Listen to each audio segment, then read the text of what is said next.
Yo, so you know how there are some teams that have gone down in the history books for competitive Call of Duty? So today, we're ranking some of these teams of 4 and even 5 from winners to legends. But man, I could not be more excited about ranking these teams of 4 and 5. So let's get into it. I know the biggest problem with these rankings videos is how we decide these rankings are actually made. The teams that qualified to be ranked had to have won an event together and then stayed together as a core of 4 or 5 in the case of Black Ops 4 for at least a handful of months. Basically, if a team of 4 won 2 or more events together, then they made the list. This is since Black Ops 2, and if you won one event and stayed together for the whole year or for most of the year, then you probably made the list as well because you wanted to have a good grouping of players to actually go through and rank. So with that said, let's get into ranking them finally. All right, so the first team that we have to rank together is Rise from Infinite Warfare. So this is a pretty good team. This was Looney, Aqua, Facento, and Fellow.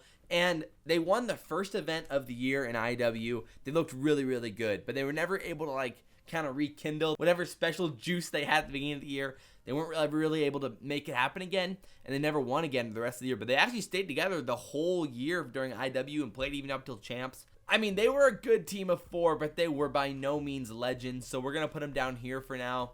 And maybe we move them, but that's where we're going to stick it off for now at the beginning of the video. So next up we got is Complexity from Black Ops 2 and Ghost. So this was before Complexity, before Ghost, before they added in Karma for Clayster. This team was really good. They've got to be up near the Legends category. They won tons of tournaments in Black Ops 2 and Ghost. They were the best team in the second half of Black Ops 2 by far. They won almost every single event at the end of Black Ops 2, and then they even won an event at the beginning of Ghost before they dropped Clay for Karma. I mean, for now, we're going to put them up here near the top. They might move up even farther depending on how this video goes and how we rank the rest of these teams. Yeah, they were a really, really good team.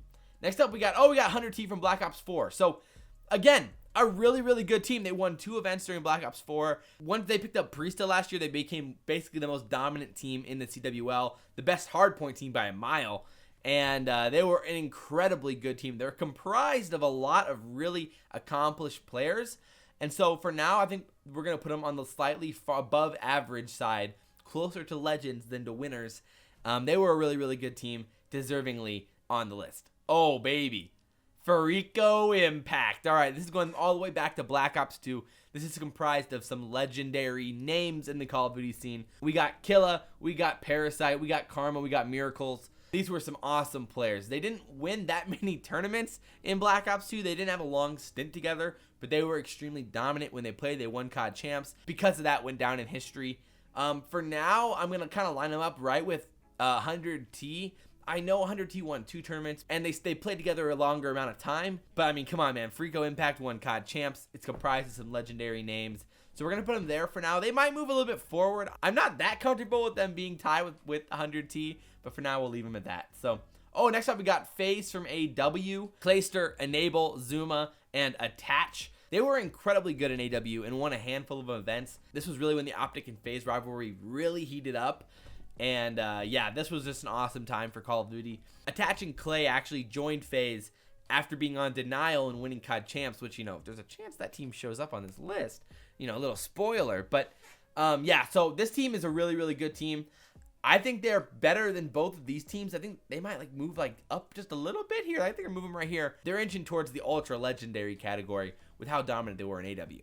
Next up's a really interesting team. This is TK from World War II. They were incredible at the beginning of World War II, and then kind of fell off the cliff. They dropped Theory, they dropped Chino. Eventually it was Kenny and Accuracy as the duo on that team. They won 2 events, so you could put them here, but because they didn't stay together, they kind of dropped off. They weren't as good after that.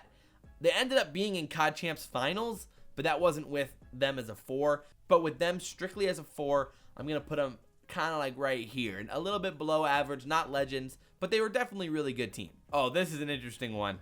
All right, this is the OpTic team from CoD Ghosts with Nadeshot, Proofy, Scump, and Clayster. They won the X Games with this team. They stayed together for the rest of the year after that. They were a really fun team. This is probably the most fun team out of anyone on this list when it comes to the personalities and what type of content they were making and everything else. They were obviously a hilarious team. They weren't that great. I mean, they were good. Again, don't get me wrong. They were a good team, but they were by no means a great team. I'm just going to put them slightly above this Rise team. I'm going to put them right here.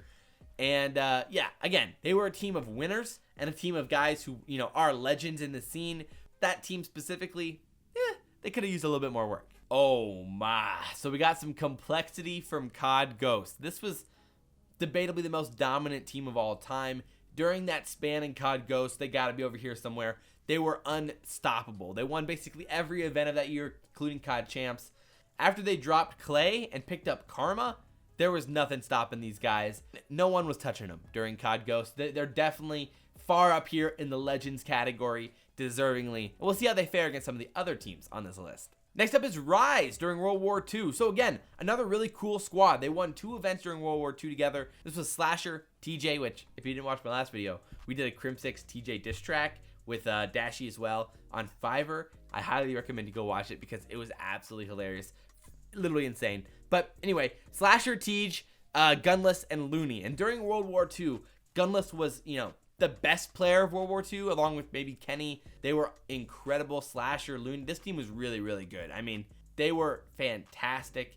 They're right up here somewhere. I'm going to put them just slightly below this 100T team because they both won 2 events, but 100T stayed together a little bit longer. They were competitive in champs, whereas this team, well, this core of the team didn't do well. You know what I mean? I think they're just going to go slightly below this 100T Fariko Impact tier, but they're going to go slightly above the TK tier because they were just a little bit more dominant during TK during that World War II year. I feel like for that run for Rise when they won Seattle and then Anaheim, like it just felt like they were a little bit more dominant than TK was. So that's why we're going to slot them here. Oh man. So this next team is an incredible team. This is the Black Ops 3 Envy squad who won the Season 2 playoffs. They won CoD Champs. They were incredibly dominant during that time. They were finally the team that rose to compete with OpTic, outshined them at the end of Black Ops 3.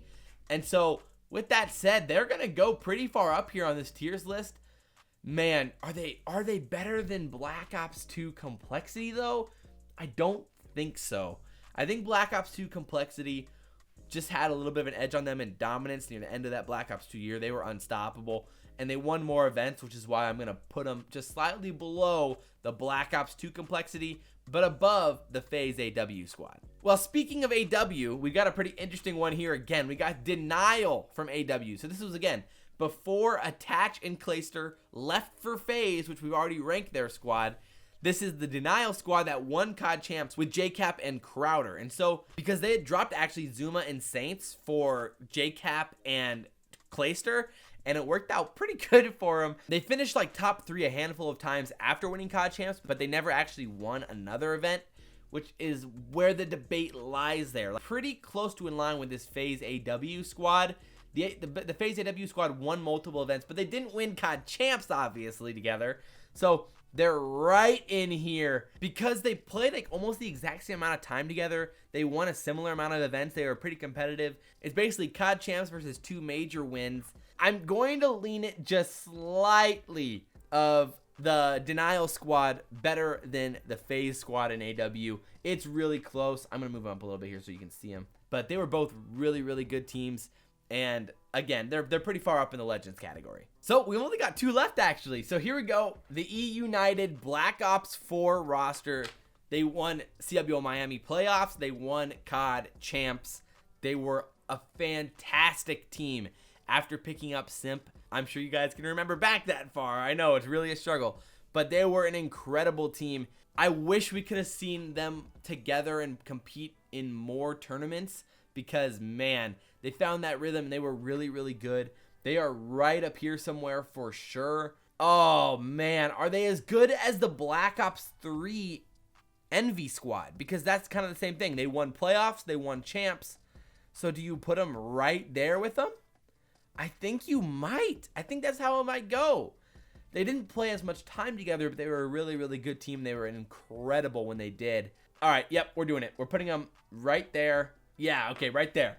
It's getting clustered right here in the Legends. We got a little line going here of like Legends. We probably should have added in a few more teams to balance the scales a little bit. But all right, well, we got 1 team left. I think you guys probably know which one this is. It's the OpTic Dynasty. Oh, they're a little tilted here. Come on. They're up here somewhere, obviously. The debate is whether or not they're better than Complexity of this time. The thing about this poll is I said that this was going to be a debate of rosters, not of orgs. Because if you say you could say that the run of Crimsix, Teepee, and Aches was better than the run of these 4 as a collective, but these 4 as a collective was better than the run of this 4 as a collective or this 4 as a collective. Therefore, they are the goated squad. OpTic Gaming Dynasty is the best team of 4 of all time. I mean, it's not really close. If you look at these teams, they didn't play together long enough for it to really even compare even slightly to OpTic Gaming's dominance of Advanced Warfare, Black Ops 3, and Infinite Warfare. It's just a run that's probably never going to be matched in competitive Call of Duty as a roster of 4 or 5 now. And yeah, it's just hard to imagine it ever being matched. But there it is, guys. There's the winners to legends rankings. We can definitely do more of these. And I'm sure I missed some teams that probably could have been added. Again, the stipulation was you had to win an event and then stay together for a decent amount of time and compete at more events than just that one to be qualified. So there probably are some other teams that we could have thrown in there to add more context to the winners side of things. It was definitely a little unbalanced towards the legend side of things. You can definitely see some faces that were pretty common here, like Clayster, Crimsix, Teepee, Aches, J-Cap. You know, a lot of the legends of the scene were in a lot of these teams, which only makes sense. And so I hope you guys enjoyed the video. If you guys did, like, comment, favorite, subscribe. I definitely want to do more of these types of rankings videos. I really enjoy them. I think it's fun conversation. And it makes for interesting videos. So, again, if you guys did enjoy it, I really appreciate the support. It does mean a lot to me. I'm trying to do this full time, and I cannot do that without you guys. So I really, really do appreciate that. But as always, guys, I'm your boy, Elite, and we'll see you next time. I'm out.